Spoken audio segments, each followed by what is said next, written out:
కృష్ణా గోదావరి నీటి వాడకంపై లెక్కలు తీస్తోంది సర్కార్. జనవరి 1న ప్రజాభవన్లో నదీ జలాలపై వినియోగంపై పవర్ పాయింట్ ప్రెజెంటేషన్ ఇవ్వనున్నారు. సమావేశానికి మంత్రులు, ఎమ్మెల్యేలు అటెండ్ కానున్నారు. ఇక జనవరి 2న జరిగే అసెంబ్లీ సమావేశాల్లోనూ కృష్ణా గోదావరి నదీ జలాలపై చర్చ జరగనుంది.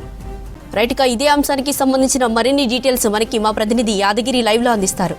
యాదగిరి, అప్డేట్స్ ఏంటి? కృష్ణా గోదావరికి సంబంధించి కూడా గత 10 సంవత్సరాల కాలంలో కేసీఆర్ హయాంలో ఏం జరిగింది, తెలంగాణకు రావాల్సినటువంటి వాటా ఎంత, ఏపీకి పోవాల్సినటువంటి వాటా ఎంత, ఇందులో గతంలో కేసీఆర్ హయాంలో ఉన్నప్పుడు తెలంగాణకు జరిగినటువంటి అన్యాయం ఏంటి, ఎట్లాంటి ఒప్పందాలు జరిగాయి, సో ఈ కాంగ్రెస్ వచ్చిన తర్వాత ఈ నీటి వాటాలకు సంబంధించిన దాంట్లో ఏపీతో ఎట్లా కొట్లాడుతూ ఉన్నది, ఎంత రావాల్సి ఉంది అని చెప్పేసి డిమాండ్ చేస్తుంది. సో ఇట్లా ఈ అంశాల మీదనే కాంగ్రెస్ ప్రభుత్వం కాంగ్రెస్ అధికారంలోకి వచ్చినప్పటి నుంచి కూడా ఈ నీటి వాటాల మీదనే కొట్లాడుతూ వస్తూ ఉన్నది. తర్వాత ఏపీ చేస్తున్నటువంటి ఈ ఏదైతే తరలించుకుపోతుందో ఈ నీళ్లను, ఈ నీళ్ళ విషయంలో కూడా కేంద్రం దృష్టి కూడా తెలంగాణ ప్రభుత్వం తీసుకెళ్ళింది. అయితే ఈ మధ్యకాలంలో దీని మీద రాజకీయంగా అంత పెద్ద ఎత్తున చర్చ జరుగుతూ ఉన్నది. ఆ కాంగ్రెస్ అధికారంలోకి వచ్చిన తర్వాత ఈ నీటి వాటా విషయంలో నిర్లక్ష్యం వహిస్తుందని చెప్పేసి ప్రతిపక్షాలు ఆరోపించడంతో దీని మీద పెద్ద ఎత్తున గత కొన్ని రోజుల నుంచి కూడా చర్చ జరుగుతూ ఉన్నది. ఇక కాంగ్రెస్ ప్రభుత్వం అసెంబ్లీ సాక్షిగానే ఈ నీటి వాటాకు సంబంధించి ప్రజలకు పూర్తి స్థాయిలో వివరించాలని చెప్పేసి నిర్ణయం తీసుకున్నది. దానికి సంబంధించి గత 10 ఏళ్ల పాటు ఈ కృష్ణా తర్వాత ఈ గోదావరి, ఈ రెండింటికి సంబంధించిన దాంట్లో కూడా ఈ నీటి వాటాల విషయంలో ఎట్లా జరిగింది, 10 ఏళ్లలో ప్రతి ఏటా ఎట్లా ఈ నీళ్లను వాళ్ళు తరలించుకుపోయారు, వాస్తవానికి తెలంగాణకు ఎంత రావాల్సి ఉండే, ఎంత నష్టం జరిగింది, ఈ 2 ఏళ్ల కాలంలో కాంగ్రెస్ అధికారంలోకి వచ్చిన తర్వాత ఈ నీళ్ళ విషయంలో నష్టం జరగకుండా ఎలాంటి ప్రయత్నాలు చేస్తూ ఉన్నది అనే అంశాల మీద ఇప్పటికే వాటన్నిటిని కూడా రిపోర్ట్ తీస్తూ ఉన్నారు. తెలంగాణ వచ్చిన తర్వాత నుంచి, తెలంగాణ కంటే ముందు నీటి వాటా విషయంలో ఎట్లా ఉండేది, తెలంగాణ వచ్చిన తర్వాత ఈ నీటి వాటా విషయంలో ఎట్లా అన్యాయం జరుగుతూ ఉన్నది, ఇట్లా ఈ అంశాల మీద కూడా పూర్తి స్థాయిలో అధికారులు దీనికి సంబంధించినటువంటి రిపోర్టు తీస్తూ ఉన్నారు.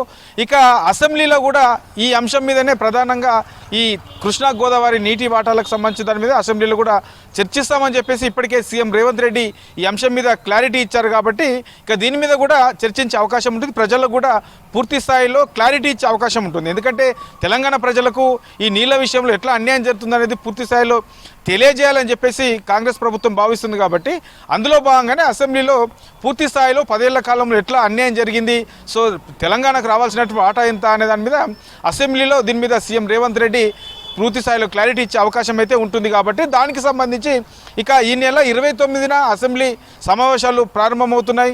మొదటి రోజున డిప్యూటీ స్పీకర్ ఎన్నిక ఉంటుంది. తర్వాత ఆ మధ్యాహ్నము ఎన్ని రోజులు ఈ అసెంబ్లీ సమావేశాలు ఉండే అవకాశం ఉంటుంది, ఎన్ని రోజులు నడుపుతారన్న దాని మీద బీఏసీ సమావేశం పెట్టి నిర్ణయించే అవకాశం ఉంటుంది. కాబట్టి ఇక 30, 31 తర్వాత జనవరి 1 ఈ 3 రోజుల పాటు కూడా హాలిడేస్ ఉంటాయి. తర్వాత జనవరి 2 నుంచి మళ్ళీ అసెంబ్లీ సమావేశాలు ప్రారంభం అవుతాయి. సో ఈ అసెంబ్లీ సమావేశాలలో జనవరి 2న ఈ నీటి వాటాల మీద చర్చించే అవకాశం ఉంటుంది. కాబట్టి అంతకంటే ముందే జనవరి 1న మంత్రి ఉత్తమ్ కుమార్ రెడ్డి అధ్యక్షతన ప్రజాభవన్లో ఈ నీటి వాటాలకు సంబంధించిన మీద ప్రత్యేకంగా ఒక సమావేశం నిర్వహిస్తున్నారు. ఆ సమావేశంలో మంత్రులతో పాటు కాంగ్రెస్ ఎమ్మెల్యేలు కూడా ఈ సమావేశానికి హాజరు కావాలని చెప్పేసి ఇప్పటికే లేఖలు కూడా రాశారు. కాబట్టి జనవరి 1న సాయంత్రం 4 గంటలకు ప్రజాభవన్లో ఈ నీటి వాటాలకు సంబంధించి గోదావరిలో ఎంత నీటి వాటా రావాలి, కృష్ణాలో ఎంత రావాలి, ఈ ప్రాజెక్టుల నిర్మాణ విషయంలో గత బీఆర్ఎస్ హయాంలో ఎట్లా నిర్లక్ష్యం జరిగింది, 2 ఏళ్ల కాలంలో కాంగ్రెస్ వచ్చిన తర్వాత ఈ ప్రాజెక్టుల నిర్మాణం విషయంలో ఎట్లా ముందుకెళ్తా ఉన్నది, ఇప్పటి వరకు ఏం చేసింది, సో ఇట్లా పూర్తి స్థాయిలో ఈ అన్నిటి అంశాల మీద కూడా మంత్రి ఉత్తమ్ కుమార్ రెడ్డి దీని మీద పవర్ పాయింట్ ప్రజెంటేషన్ ఇవ్వబోతున్నారు.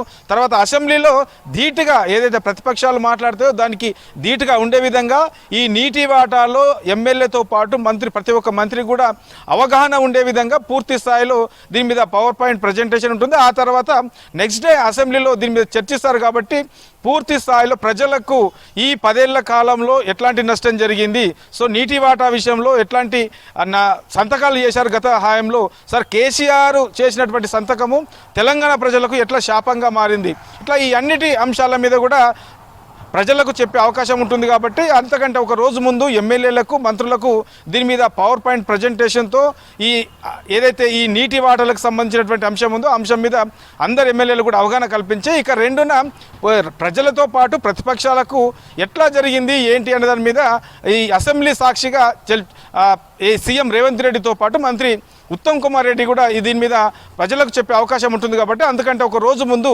ప్రజాభవన్లో దీని మీద ప్రత్యేకంగా సమావేశం పెట్టారనే చెప్పొచ్చు జ్యోతి.